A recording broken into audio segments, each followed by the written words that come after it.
అందరికీ నమస్కారం. ఇప్పుడు మార్చి అయిపోతుంది కదా, ఏప్రిల్ 1 నుంచి ఫైనాన్షియల్ ఇయర్ స్టార్ట్ అవుతుంటుంది. ఎందుకని చెప్తున్నా అంటే మనము ట్యాక్స్ కడతాం కదా, మనమే కాదు వరల్డ్ మొత్తం అందరూ ట్యాక్స్ కడతారు.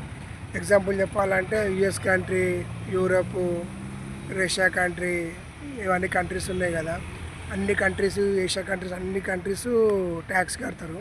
వాళ్ళకి మనకు తేడా ఏంటంటే వాళ్ళ గవర్నమెంట్ మన గవర్నమెంట్కి అక్కడ ట్యాక్స్ కట్టిన వాళ్ళకి కొన్ని ఇయర్స్ తర్వాత పింఛన్ వస్తుందంట. మన దాంట్లో పింఛన్ కాదు కదా, ట్యాంక్స్ ఉన్నోనే దగ్గు మీద కొడతారు మనోళ్ళు. మీరు చూడండి, ఇప్పుడు మనం ట్యాక్స్ కట్టాలి, ఫ్రీ పథకాలు అని చెప్పి వీళ్ళకి ఇస్తారు, ఏదో జోలకే ఇచ్చినట్టు వీళ్ళకి ఇస్తారు.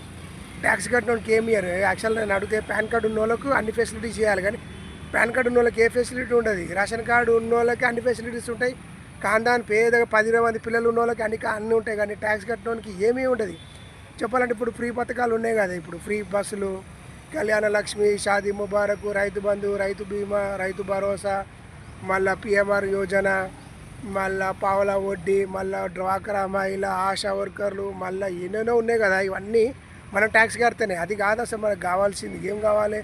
Welfare association. అంటే వెల్ఫేర్ అంటే మెడికల్, మళ్ళీ ఎడ్యుకేషనే వస్తుంది. ఈ రెండే వస్తాయి వెల్ఫేర్ అంటే.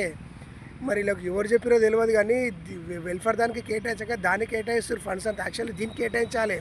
వెల్ఫేర్ అంటే మెడికల్, ఎడ్యుకేషన్కి వీటికుంటే. ఇప్పుడు నాకు మన తెలంగాణలో చిన్నప్పటి చూస్తున్నా, అదే ఉస్మానియా, గాంధీ, అదే ఎంజిఎం హాస్పిటల్, అంతే అవే ఉన్నాయి.